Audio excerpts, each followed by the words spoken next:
पिछले 24 घंटे से एक ही बात बिहार की राजनीति में चर्चा का बनी हुई है, जो लगातार कहीं ना कहीं नीतीश कुमार को परेशान कर रही है। और वहीं आपको बता दें कि तेजस्वी यादव को भी सायरन दे चुकी है। आपको बता दें कि जब से ये बात प्रशांत किशोर ने कहा है कि नीतीश कुमार एक बार फिर से पलटी मारेंगे, तब से बिहार की राजनीति में उथल पुथल मच गया है। आखिर प्रशांत किशोर ने ये बात किस आधार पर कही, या फिर वो मीडिया में बने रहने के लिए इस तरह की बातें कर रहे हैं। हालांकि जनता दल यूनाइटेड की तरफ से जो बातें कही जा रही है वो इसी आधार पर कही जा रही हैं कि नीतीश कुमार को बदनाम करने और अपनी राजनीति चमकाने उनको कोई पूछ नहीं रहा है, इसलिए प्रशांत किशोर इस तरह की बातें कर रहे हैं। जबकि इसमें ज़रा सा भी सत्यता नहीं है कि नीतीश कुमार भारतीय जनता पार्टी के साथ जाएंगे, क्योंकि भारतीय जनता पार्टी के में से अलग होने के बाद नीतीश कुमार ने स्पष्ट कर दिया था कि वो जीते जी अब भारतीय जनता पार्टी के साथ नहीं जाएंगे।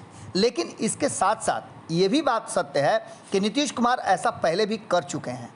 ऐसा बात कहने के बाद नीतीश कुमार फिर से भारतीय जनता पार्टी के साथ चले गए हैं, इसलिए प्रशांत किशोर की बातों को नज़रअंदाज भी नहीं किया जा सकता है। लेकिन अगर तर्क की कसौटी पर कसा जाए तो क्या नीतीश कुमार के पास महागठबंधन को छोड़ने के अलावे और भारतीय जनता पार्टी के पाले में फिर से जाने के अलावे कोई रास्ता है? तो बिल्कुल ऐसा नज़र आता है कि जो वर्तमान परिस्थिति है उसमें नीतीश कुमार बिना भारतीय जनता पार्टी और राष्ट्रीय जनता दल के सत्ता में बने नहीं रह सकते हैं। या तो वो इस पाले में रहें या उस पाले में रहें, तभी नीतीश कुमार सत्ता में रह सकते हैं, वरना सत्ता से बाहर होना निश्चित है। तो ऐसी स्थिति में भारतीय जनता पार्टी लगातार जिस तरह से प्रलोभन दे रही है एनडीए में आने के लिए महागठबंधन के दलों को, उसको लेकर के भी नीतीश कुमार की चिंताएं बढ़ रही हैं। हालांकि अगर ऐसा होता है तो ऐसी स्थिति में नीतीश कुमार के लिए महागठबंधन में रहना ज़्यादा श्रेयस्कर होगा।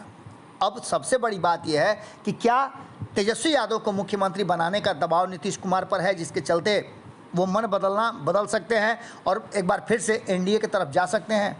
कहा यह जा रहा है कि ये 2 सीटों का उपचुनाव जो है ये बहुत कुछ निर्णय करेगा बिहार की राजनीति में। इसके बड़ी व्यापक इतना ज़्यादा असर होने वाले हैं जो 2020 के चुनाव में भी नहीं हुए हैं। आपको बता दें कि इस पूरी जो बातचीत है उसमें जहां एक तरफ जनता दल यूनाइटेड की तरफ से इस बात का खंडन किया जा रहा है और ख़ास करके खंडन किए जाने पर और ज़्यादा चर्चा शुरू हो गई है राजनीतिक गलियारे में। ये बात अब चर्चा का विषय बनी हुई है कि नीतीश कुमार को इस बात का एहसास होने लगा है कि 2024 और 25 के चुनाव में महागठबंधन में इतने दल हैं कि नीतीश कुमार के लिए कितनी सीटें बनेगी जो प्रधानमंत्री बनने का ख्वाब देख रहे हैं। ऐसी स्थिति में नीतीश कुमार के लिए या तो प्रधानमंत्री बनना जरूरी है या फिर मुख्यमंत्री की कुर्सी पर बरकरार रहना। अगर मुख्यमंत्री की कुर्सी पर बरकरार रहना है उन्हें, तो उन्हें महागठबंधन से बाहर जाना होगा, क्योंकि जो परिस्थितियां हैं उससे साफ लग रहा है कि तेजस्वी यादव आंकड़ों के हिसाब से मुख्यमंत्री बनने की दावेदारी पेश कर सकते हैं। अगर इस चुनाव के परिणाम तेजस्वी यादव के पक्ष में आएंगे तो नीतीश कुमार के लिए मुश्किलों भरा होगा। ऐसी स्थिति में नीतीश कुमार के पास एक ही विकल्प है और वो है भारतीय जनता पार्टी। इसके अलावा ये भी कहा जा रहा है कि अगर नीतीश कुमार भारतीय जनता पार्टी के पाले में चले जाते हैं तो भले वो प्रधानमंत्री बने या ना बने, लेकिन और पद उनके लिए सुरक्षित हो जाएगा। एक समझौते के तहत वो जा सकते हैं। लेकिन सबसे बड़ी बात यह है कि क्या साझा विपक्ष जिस तरह से कांग्रेस भी तैयारी कर रही है, उस तैयारी में ऐसा लग रहा है कि भारतीय जनता पार्टी को 2024 में सत्ता से दूर रखा जा सकता है।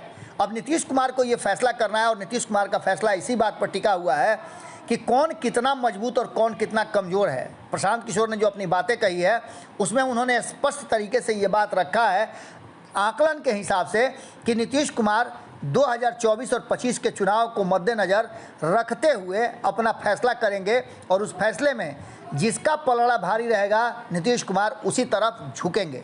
सुबह सवेरे में हम आपसे यहीं विदा लेते हैं। एक प्रश्न आपके सामने रख के जाते हैं कि क्या आपको भी लगता है कि प्रशांत किशोर जो बातें कह रहे हैं वो सत्य है, या फिर नीतीश कुमार अब जो ये वादा कर रहे हैं कि वो किसी भी हाल में जीते जी भाजपा के साथ नहीं जाएंगे, अपने वादे पर टिके रहेंगे? या फिर ये भी एक सवाल उठता है कि क्या नीतीश कुमार से अगर संख्या बल में अपने बदौलत मुख्यमंत्री की कुर्सी प्राप्त करने की स्थिति में तेजस्वी यादव आ जाएंगे तो क्या उस स्थिति में भी नीतीश कुमार महागठबंधन का हिस्सा बने रहेंगे? जवाब जरूर दीजिएगा, क्योंकि आपके जवाब का हमें हमेशा इंतजार रहता है। बहुत बहुत धन्यवाद।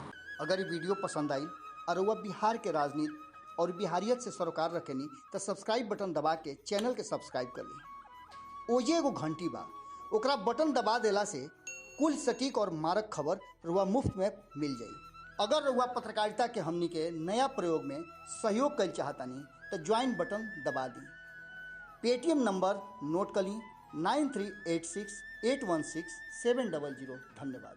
पत्रकारिता के हमनी के नया प्रयोग में सहयोग कर चाहतानी तो ज्वाइन बटन दबा दी। पेटीएम नंबर नोट कर ली 9386816700। धन्यवाद।